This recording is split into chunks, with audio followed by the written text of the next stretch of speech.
Hola, ¿qué tal? ¿Cómo están? Mi nombre es Laura Moreno, bienvenidos a mi primer video. En esta ocasión vamos a hablar sobre los paraclínicos básicos. En los paraclínicos básicos tenemos lo que es la fisiología hemática. En la fisiología hemática nos conseguimos con la sangre, el cual es un líquido complejo que se mueve en constante movimiento, cuyo color varía de rojo claro y brillante a rojo oscuro con negruzco. Todo esto va a depender de su estado de oxigenación.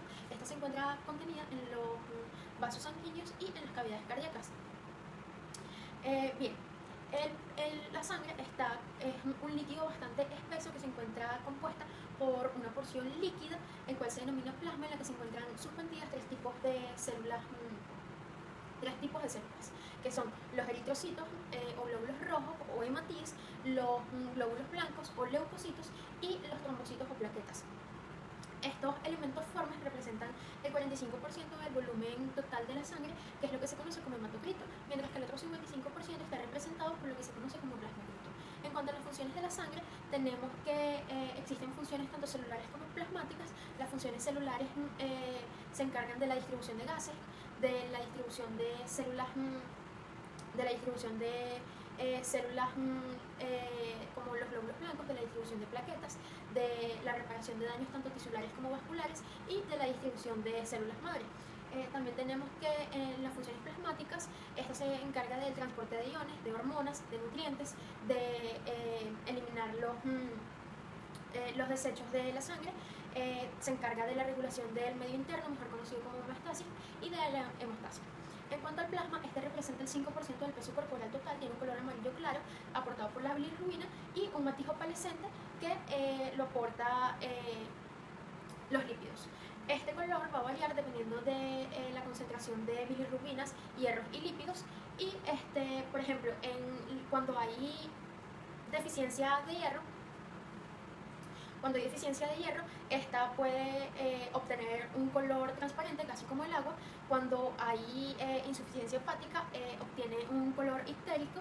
Cuando hay anemia megaloblástica intravascular, significa que va a tener un color rojo. Y cuando hay incremento de los lípidos, obtiene un color lechoso. Estos lípidos son los que se conocen como colesterol, triglicéridos y fosfolípidos, y se encuentran unidos a moléculas coloidales de gran tamaño, formando así lo que se conoce como lipoproteínas. En cuanto a la hematopoiesis no es más que el proceso de formación, desarrollo y maduración de las células formes, es decir, los leucocitos, los trombocitos y los eritrocitos. Todos estos parten de un precursor común específico, el cual se llama célula madre hematopoyética multipotente. En cuanto a los eritrocitos, tenemos que estos son discos bicóncavos con la capacidad para transportar hemoglobina y por lo tanto también transportan oxígeno de los pulmones a los tejidos. En cuanto a los leucocitos son células que trabajan estrechamente con el sistema inmunológico de nuestro organismo. Estos se producen algunos en la médula ósea, que serían los monocitos, los granulocitos y algunos linfocitos, y otra parte se produce en los ganglios linfáticos, que sería la mayoría de los linfocitos y las células plasmáticas. Estos tienen como función fundamental el hecho de eliminar todo tipo de agente infeccioso que se localice en nuestro organismo. En cuanto a los glóbulos blancos, tenemos 6 tipos de ellos. Estos se conocen como los polimorfonucleares neutrófilos, los polimorfonucleares eosinófilos y los polimorfonucleares basófilos, además de los linfocitos, los monocitos y las células plasmáticas. Ahora bien, estos 3 tipos de células polimorfonucleares son las que se conocen como granulocitos, debido a la forma que obtienen de gránulo. En cuanto a los eosinófilos representan del 2 al 3% del volumen total de los glóbulos blancos, y pocas veces intervienen, o no es común que intervengan en las infecciones comunes. Estos más bien, cuando hay agentes infecciosos parasitarios, producen gran cantidad e intervienen en este tipo de infecciones. Mientras que los basófilos liberan heparina en la sangre, y esto se encarga de evitar la coagulación de la misma, y a su vez también se encarga de eliminar todo tipo de grasas contenidas en la sangre debido a una alimentación rica en lípidos. En cuanto a las plaquetas se encargan de la coagulación de la sangre y además de reparar todo tipo de daños tanto tisulares como vasculares. Ahora bien, adentrándonos a lo que es la hematología completa, tenemos lo que se conoce como la serie roja. En la serie roja nos conseguimos con la hemoglobina. La hemoglobina, como ya les dije, es lo que se consigue dentro de la hematía y es la encargada de transportar el oxígeno de los pulmones al resto de los tejidos. Sus valores normales son en los hombres de 13.5 a 15.5 gramos sobre decilitros y en las mujeres de 12 a 14. Es bastante importante este valor debido a que con ello diagnosticamos anemias. En cuanto a los hematíes son discos bicóncavos con la capacidad para transportar hemoglobina en su interior y además capacidad para deformarse. Su valor en las mujeres es de 4 a 4.6 y en los hombres es de 4.6 a 5.2. Cuando están aumentados puede ser debido a la altura, pero también indica que hay deshidratación, puede haber riesgo de talasemias o de cardiopatías, y cuando están disminuidos indica anemias megaloblásticas. En cuanto al hematocrito, el hematocrito no es más que el volumen de hematíes en relación al volumen de plasma. Esto en los hombres va de 41 a 47%, en las mujeres de 36 a 41%. En cuanto a los índices eritrocitarios de Weintraub, tenemos el BCM, que es el volumen corpuscular medio, y es lo que mide el tamaño de los eritrocitos. Este volumen corpuscular medio tiene un valor tiene un tamaño de 80 a 30, es lo que deberían medir los eritrocitos. Y cuando estos eritrocitos cuando los eritrocitos son muy chiquititos, se les llama microcitosis, y cuando son muy grandes se les llama macrocitosis. Ahora bien, el HCM es la hemoglobina corpuscular media. Esta trabaja con estrecha relación con el BCM y indica que cuando el BCM y el HCM están disminuidos, esto sería una anemia microcítica, mientras que cuando el BCM y el HCM están elevados, esto indica una anemia macrocítica.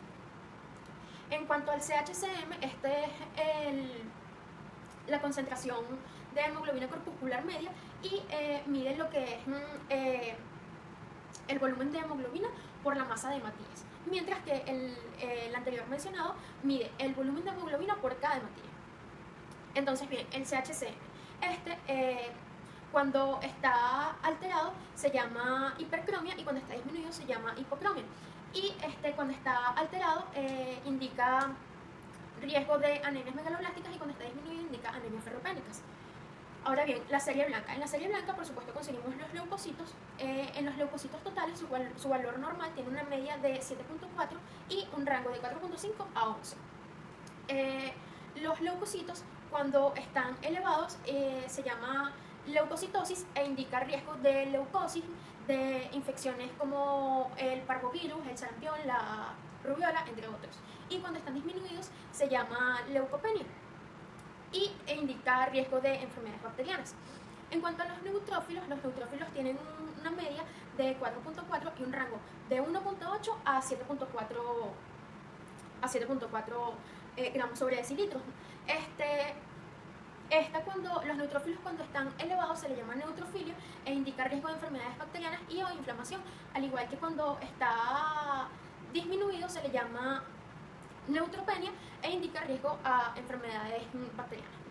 En cuanto a los linfocitos tienen una media de 2.5 y un rango de 1.8 a 4.5 gramos sobre decilitros, tanto en hombres como en mujeres son estos valores.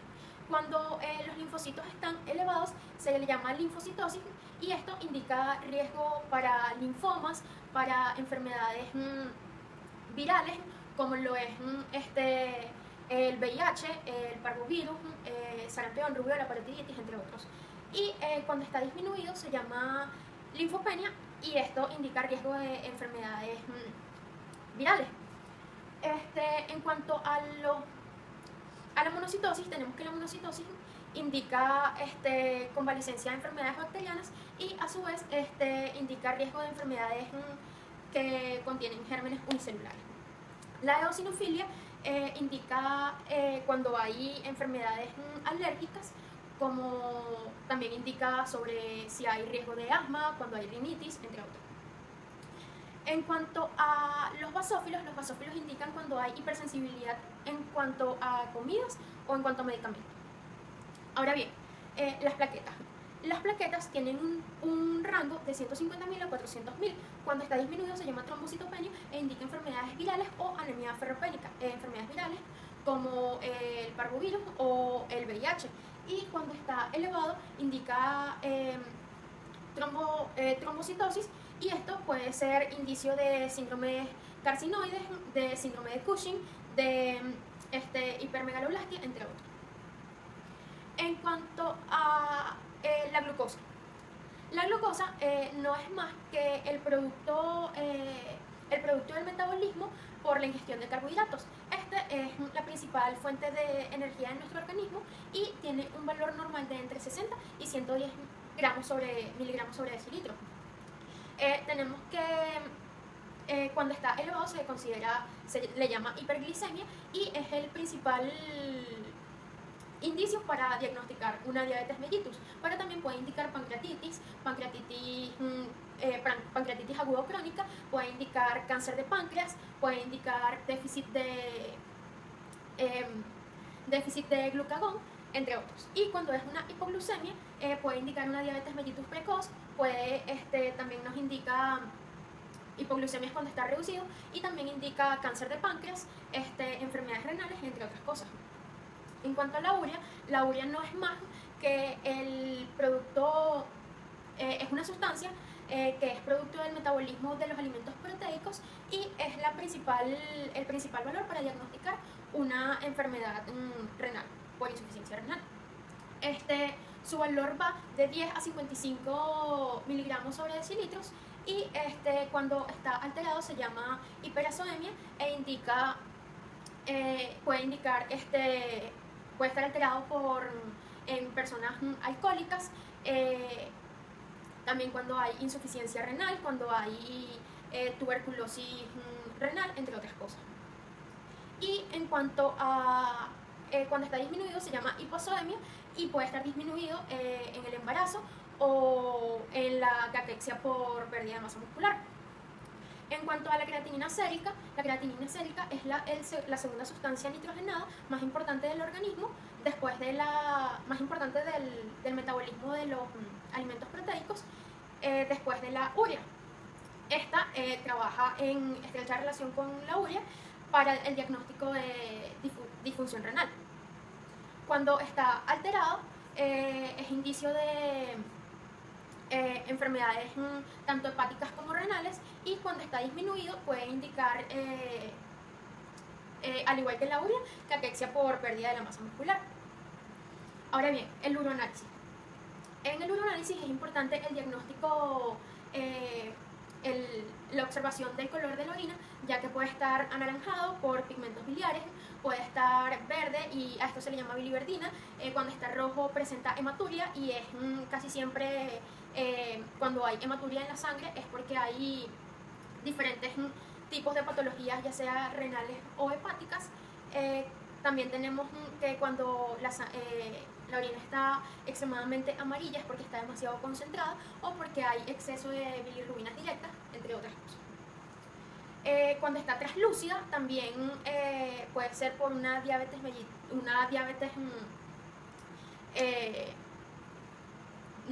precoz.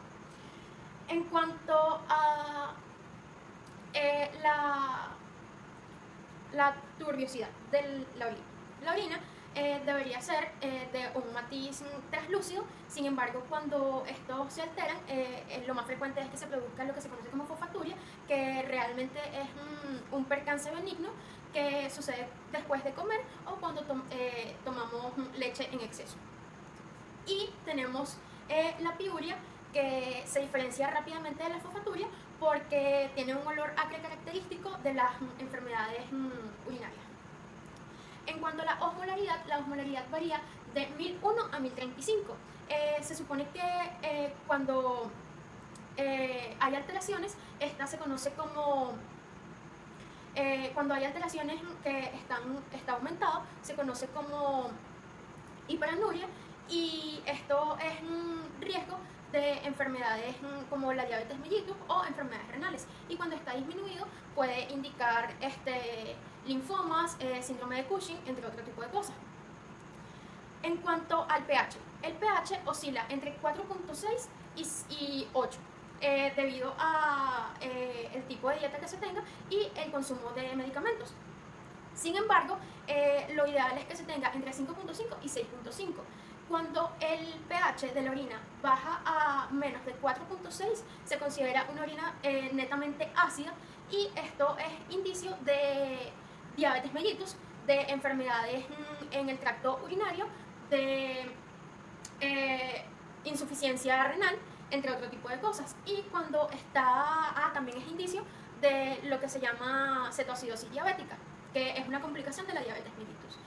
Cuando está alterada, es decir, cuando está por encima de 8 el pH, es sumamente alcalino, y esto es lo que indica es una alcalosis metabólica, una alcalosis respiratoria, indica que también, a diferencia de lo anterior, hay una alcalosis respiratoria, y es indicio también de diabetes mellitus precoz.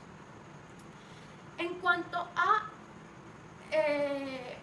la presencia de glucosa en la orina. La presencia de glucosa en la orina no es normal, sin embargo, cuando esta se detecta, esto es indicio de una complicación de la diabetes mellitus, y es importante evaluar esa parte e invitar al paciente a hacerse más análisis. En cuanto a la presencia de cetonas, es importante destacar que la presencia de cetonas en la orina se presenta en pacientes que están en ayuno, en pacientes que son alcohólicos y tienen un largo plazo en esto, y en pacientes con una cetoacidosis metabólica. En cuanto a la presencia de leucocitos, es común el conseguir de 1 a 2 leucocitos en la orina de los hombres y hasta 5 leucocitos en la orina de las mujeres. Sin embargo, cuando se presentan más de esto indica enfermedades en el tracto urinario, y en cuanto a las mujeres es importante tratarlo porque indica automáticamente una infección. Y en los hombres es importante tratar con un urocultivo para descartar. En cuanto a la presencia de bacterias. En cuanto a la presencia de bacterias, siempre es común conseguir hasta 5 bacterias, sin embargo, cuando se consiguen más, en el hombre igualmente es importante realizar un urocultivo, y en las mujeres es un indicio de infección urinaria. En cuanto a la presencia de levadura se presenta cuando el paciente tiene diabetes mellitus o presenta candidiasis vaginal. En cuanto a la presencia de parásitos, se encuentra la Trichomonas vaginalis, que es común en las mujeres. Y es común también la presencia de la trichomona en los hombres. Y puede causar uretitis. Ahora bien, para finalizar tenemos lo que es el coprocultivo. El coprocultivo es uno de los análisis más efectivos en cuanto al diagnóstico de los parásitos, y es importante destacar que su color es de un color pardo de diferentes matices, y esto se debe al aporte de color de la urobilina. En cuanto al olor, el olor se caracteriza por las bacterias de nuestro organismo que le dan este característico olor. En cuanto a la dureza o la textura, se supone que las heces fecales deben ser de una textura blanda pero moldeable, y que sin embargo, en pacientes con estreñimiento, estas pueden ser un poco más duras de lo normal, y en pacientes que han tomado laxantes o que tienen una enfermedad que les produce diarrea, por supuesto serán más blandas. Estos pueden tener, las heces pueden tener un aspecto mucoide, pastoso, cremoso, entre otras, y también puede tener un aspecto caprino. Entre las anormalidades, el moco presente en las heces fecales es indicio de muchísimas patologías. En cuanto a los leucocitos presentes más de 5 leucocitos presentes en las heces fecales, esto significa que hay algún tipo de enfermedad bacteriana. En cuanto a la presencia de sangre en las heces fecales, que es lo que se conoce como melena, esto representa que hay una enfermedad en la parte baja del sistema digestivo. Muchas gracias por su atención. Espero se suscriban y activen la campanita de notificaciones y le den like.